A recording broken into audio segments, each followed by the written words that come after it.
Medyo parang bad trip ka rito, Five of Wands energy. It looks like parang nagra-rumble dito, no, ang iyong mind and at the same time yung emotions mo, no? Parang inis ka, nagalit ka. Yan. Pero parang yung energy mo is the type of energy na parang, alam mo yung, parang hindi matahimik yung diwa mo. Nabubulabog dito yung diwa mo. Ganong klase ng energy. Okay. So, parang gusto mo ritong maging okay, ano man tong sitwasyon mo na to, malunasan, masolusyonan. So, yan. Tanggalin lang natin tong tissue. Commercial. Okay.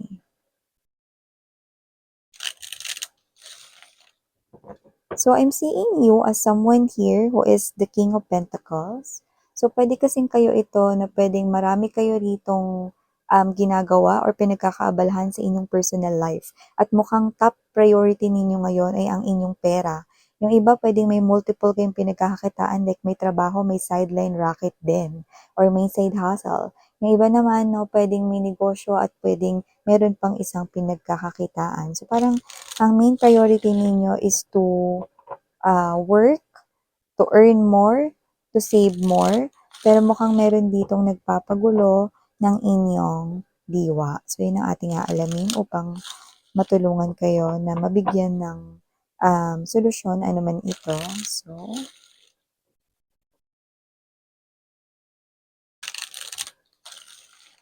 okay. Let us see.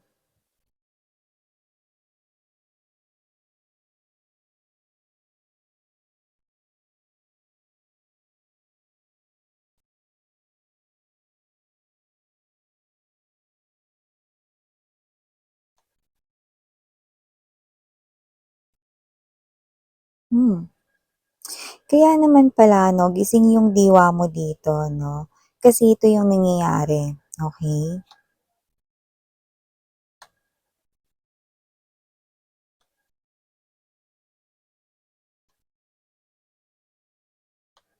Yun, no? Okay. Hmm. Bottom of the deck, we've got the Two of Swords energy, Strength card, and the Ace of Coins energy. So, kaya naman pala gising yung diwa mo mga babes kasi ito pala yun. So, yun nga, no? So, before we start, no, diving more into your reading, let me just greet everybody first. Hi and hello there everyone. So, thank you so much. Ako po si Yan. Welcome po dito sa aking channel. At sa aking mga returning tambayers, thank you sa inyong walang sawang pagtambay, support, and love for me. Kung hindi niyo pa knows, meron pa po tayong other channel. Link is down below sa ating description box. So, if interesado kayong tumambay dyan din, kita-kita din po tayo there. Okay? And syempre mga babes, wala tayong gender dito sa babae, lalaki, LGBT, lahat welcome. Pwede rin pagpalit-palitin yung roles if you want dahil sa itong general reading.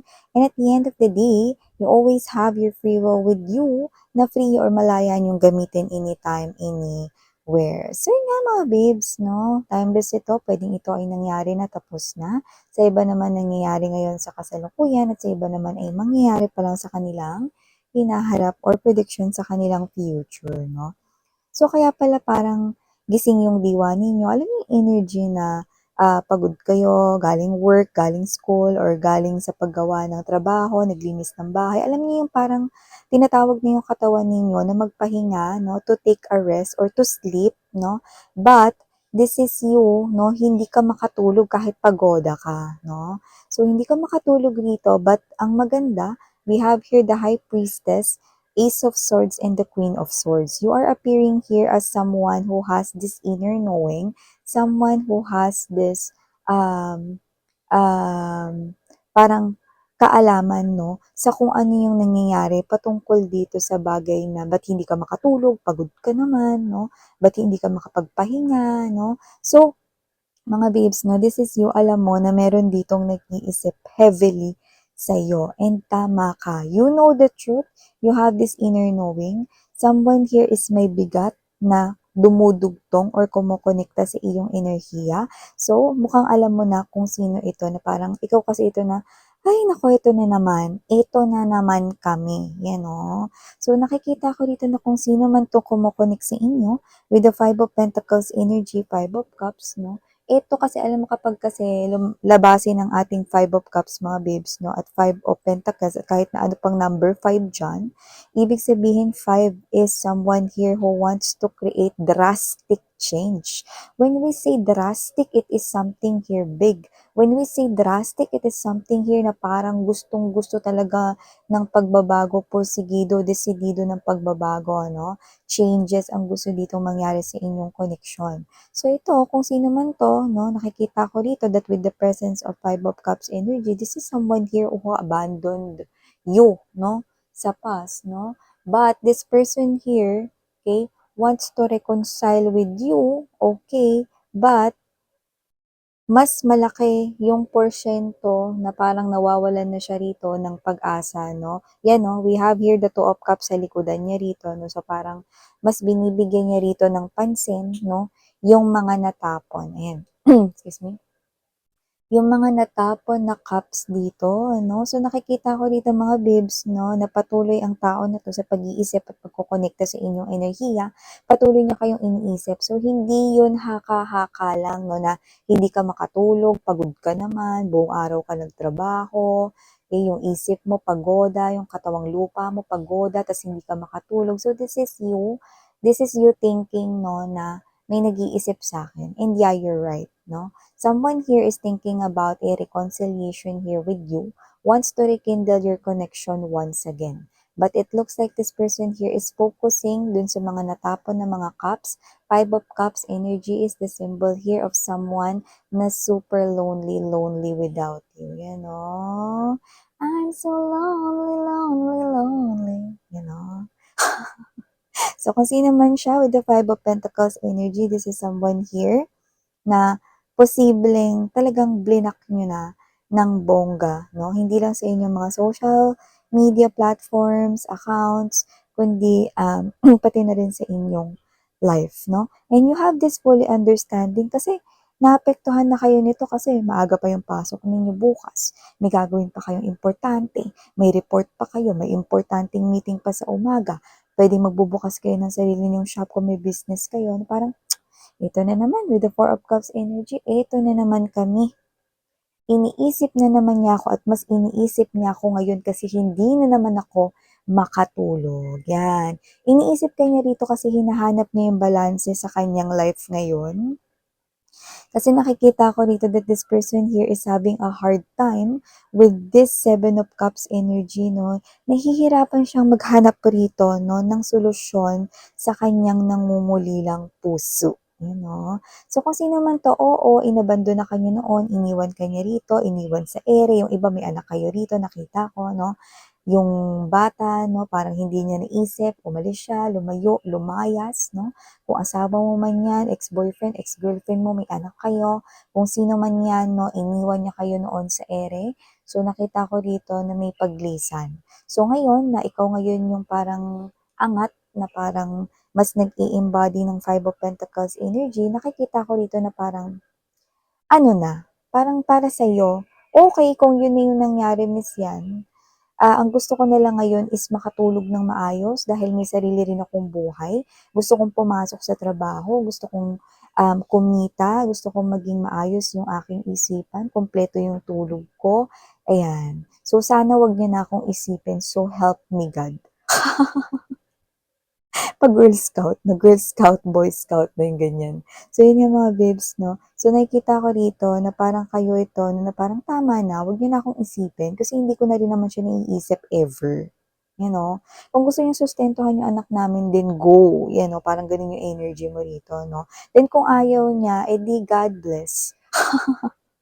So, parang kayo to, no, that with the Queen of Swords energy, ang gusto niyo lang is peace of mind, no? Gusto niyo lang dito ng serenity, calmness, no? Huwag niyo na kayong isipin kasi nagagambala niya kayo. Totoo yan mga mahal, no? Hindi yun eme-eme lang na hindi ka makatulog, siguro may nag-iisip sa'yo, no? Yan, no? Totoo yun, okay? Pwede kasing iba-iba yun. iniisip ka ng taong may utang sa'yo. Iniisip ka ng taong may crush sa'yo, 'di ba? At iniisip ka dito ng taong may galit sa'yo, puwede rin, 'di ba? Pero dito, iniisip ka ng ex mo, ex-husband, ex-wife, ex-ka-live-in, ex-boyfriend, ex-girlfriend, kung sino man 'yan, 'no, babae, lalaki, LGBTQs, wala tayo ditong gender.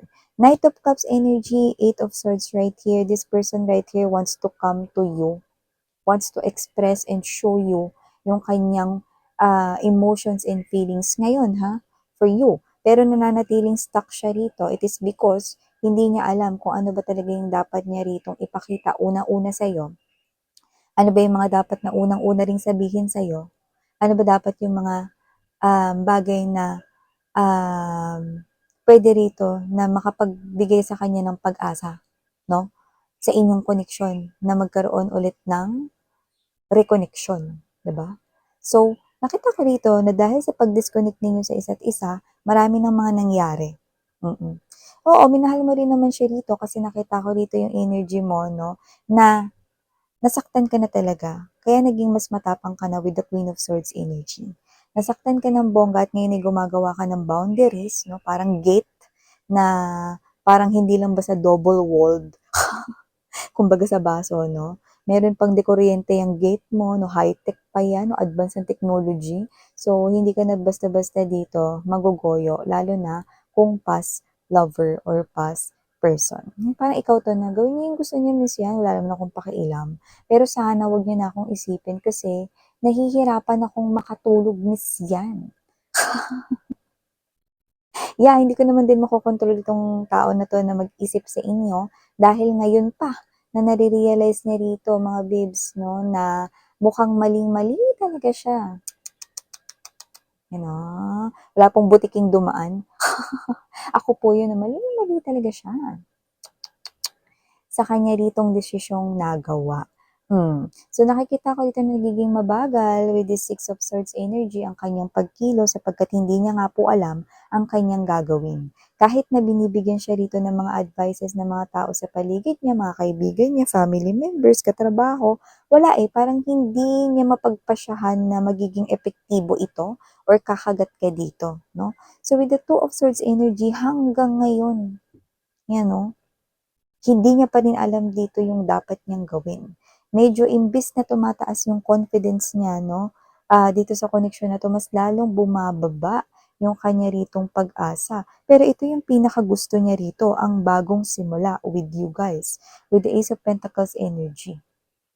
Pero patuloy na bumababa ang kanyang self-esteem, patuloy na nawawala ang kanyang confidence, yan. Kasi hindi pwedeng, alam mo mga babes, no, hindi kasi nagmamatch dito Kasi kinakain siya rito ng lungkot, kinakain siya rito ng kaduwagan, kinakain siya rito ng pagkahina ng loob. Kaya, yung gusto niya rito na positibo na magkaroon ng reconnection sa inyo, mas nawawala. Patuloy pa kamo kayo ritong nagde-detach sa kanyang energy. So parang ang gusto niyo rito is lubayan niya na kayo, wag niyo na kayong isipin, kahit hindi siya gumagawa ngayon ng komunikasyon, hindi siya nakikipag-chat sa inyo, hindi siya nakikipagtawag sa inyo, hindi siya rito kumukontak sa inyo, by all means, no, makabagong teknolohiya or just phone call, telephone call, text message, no, this person here, alam mo, with the High Priestess energy, iyong nalalaman na yung tao na yan ang kumukonekta sa'yo. Ito na naman siya, yung ex ko, iniisip na naman ako,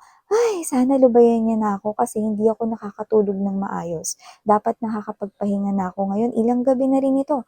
Yan, no? At alam mo mga babes, no, tapatin ko kayo. Sa mga susunod na gabi, mukhang maaaring mahirapan pa rin kayong makatulog dahil mas lalo po niya kayong iisipin. So, yan mga babes, no? Isa lamang po kung energy reader, yan, no? At hindi ako isang manggagamot, no? Pero, maaari rin kasi na ang gawin nyo rito, no, is yun nga, no, pwede kayong uminom ng gatas, no, para makatulog kayo kung ano man yung inumin ng gusto ninyo, no, tea or whatever, no. Huwag kayo uminom ng pampatulog, okay. Basta yung parang ano lang, makakatulong na makatulog kayo. May gatas, mga ganon, no. Tapos, pwede kayong mag-pray, 'di ba?